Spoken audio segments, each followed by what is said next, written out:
नमस्कार। आज मैं सोची कि कुछ ऐसा वीडियो बनाया जाए जो कि अपने बच्चों के लिए फ़ायदा हो। जैसे हाउस वाइफ हैं, अपना घर पे रहती हैं, तो माँ जो है तो बच्चों की अपनी प्रथम पाठशाला होती है अपने बच्चे की, तो उस माँ ही रहेगी 24 आवर्स। उसके पास फादर तो चला जाएगा, वर्किंग रहेगा। तो ऐसा करना चाहिए कि बच्चे 1 साल के बच्चे इशारे समझने लगते हैं, तो उनको इशारों से, जैसे हम खाना खिला रहे हैं तो बोल के खिलाइए, नहला रहे हैं तो बोल खिलाइए, पोटी जाना है तो मतलब उस बोलते रहिए, तो बच्चे इशारा समझने लगते हैं। 1 साल का बच्चा समझने लगता है, क्योंकि मेरी बेटी का बेटा मेरे पास रहा तो मैंने अनुभव किया है। मैं तो वो जो 2 साल का हुआ तो सब कुछ बोलना शुरू किया, तो सब कुछ बोलने लगता था अपने आप।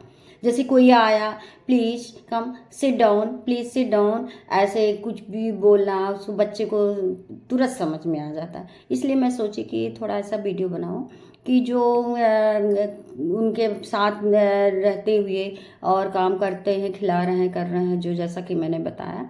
तो ऐसा है कि तो जब 2 साल का बच्चा हो जाए, 1 साल से 1.5 साल के सारे समझेंगे, फिर 2 साल का बच्चा हो जाए तो फिर आप बोल बोल के उसको करिए। जैसे बच्चा को बोलिए कि भूख लगी है, तुमको भूख लगी है, तो बच्चा फिर बोलेगा खुद ही, मैं बच्चे की ओर से बता रही, बच्चा बोलेगा मुझे भूख लगी है, तो फिर आप इंग्लिश वर्ड बोलिए, I am hungry.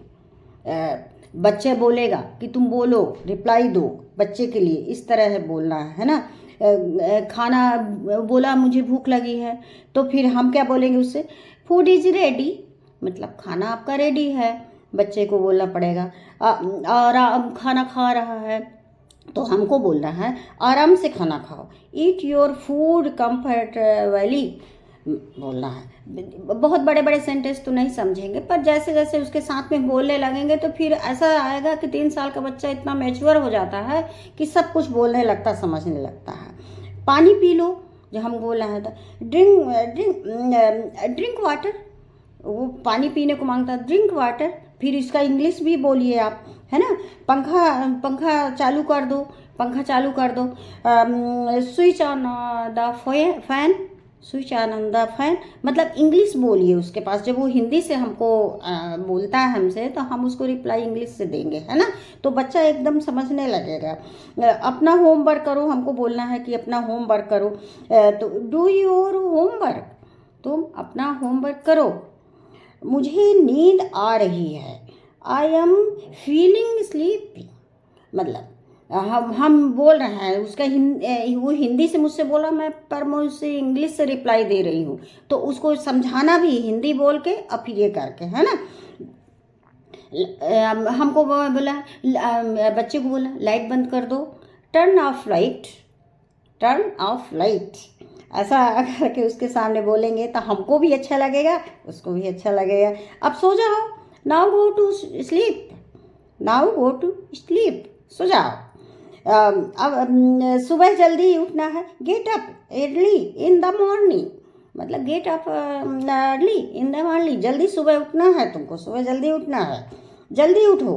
Wake up quickly, wake up quickly. जब बच्चा एकदम छोटा है, 1.5 साल का बच्चा होता है, तो फिर हमको, जैसे कि वो स्कूल के लिए लेट हो रहा था, अब मुझे बोलना है, तो you will be late for school, आप स्कूल के लिए लेट हो रहे हो, अब जल्दी ब्रश करो, टू ब्रश योर टीथ, नहाने जाओ, गो टू वाथ, गो टू वाथ।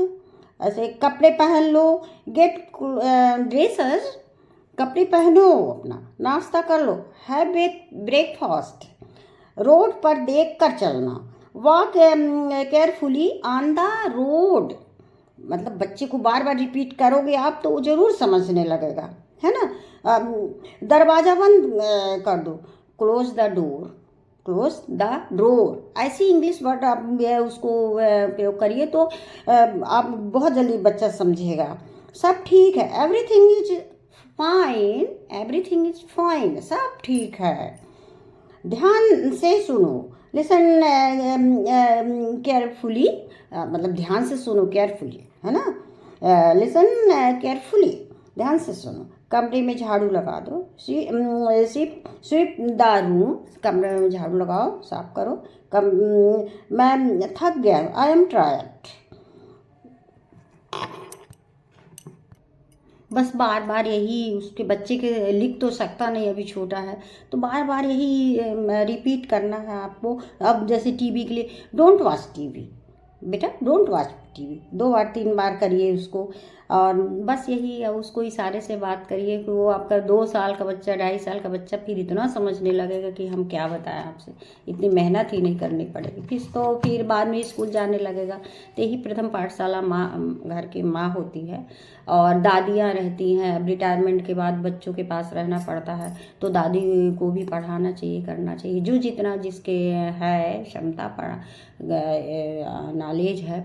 और आजकल तो इंग्लिश का बोलबाला, हमारा ये है मदर टंग हिंदी है, बट कहीं भी जाना है तो आप इंग्लिश का तो बहुत, अंग्रेजी का तो बहुत बोलबाला है, इसलिए हमारा अच्छा है, हमको इंग्लिश में बच्चों को पहले से ही प्रिपेयर करते रहिए, तो इतना रहेगा कि उनको झिझक नहीं रहेगी, बिल्कुल संकोच नहीं रहेगा, आराम से गए जाएंगे, कर पढ़ेंगे। इतना पढ़ने लगते आजकल का तो बहुत शिक्षा पद्धति बहुत अच्छी हो गई है, बहुत स्ट्रांग हो गई है।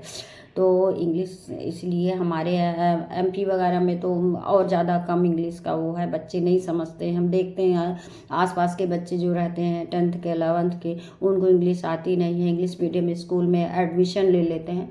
तो घर में यदि पढ़ाया गया है, पेरेंट्स पढ़े हैं, तो जिसमें से ग्रैंड मदर हो गया, मदर हो गई, ये सब बहुत अच्छे से उनको ग्रामर पढ़ाना चाहिए जब पढ़ने लायक हो जाएं। पर छोटे से ही उनका ऐसा माहौल रखिए कि हिंदी भी बोलिए, इंग्लिश भी बोलिए, है ना। मेरे बच्चे तो, बेटी लोग तो ऑस्ट्रेलिया में रहते हैं, तो उनके बच्चे तो इंग्लिश ही हैं, अब वही है ऑस्ट्रेलिया में, हिंदी तो है नहीं, पर हम लोग उनको टच में रखते हैं, उनको हिंदी ज़्यादा अप्रोच करते हैं। घर में रहते हैं तो हम बोलते भी कि आप लोग बच्चों के पास हिंदी ही बोलो, रिप्लाई भी हिंदी से लो, बट उतना तो नहीं है। अब जब जैसा माहौल रहता है, घर का माहौल है, स्कूल का माहौल इंग्लिश ही है, तो बच्चे तो फिर उसी तरह रहेंगे, पर ऐसा टच में तो बने रहेंगे। इसलिए मैं सोची कि थोड़ा थोड़ा मैं ऐसा वीडियो मैं थोड़ा डाल देती हूँ, छोटे से ही आप बोल बोल के करते रहिए। जो रहते हैं, ग्रैंड मदर रहती है पास में हमेशा, जैसे मदर उसकी वर्किंग रहती है, तो ग्रैंड मदर रहती है, तो ग्रैंड मदर को करना चाहिए, मदर रहती तो मदर कर, बस जैसा कि मैंने सोचा, मेरे को लगा तो मैं सोची वीडियो डाल देती हूँ। बस नमस्कार, जय श्री राम।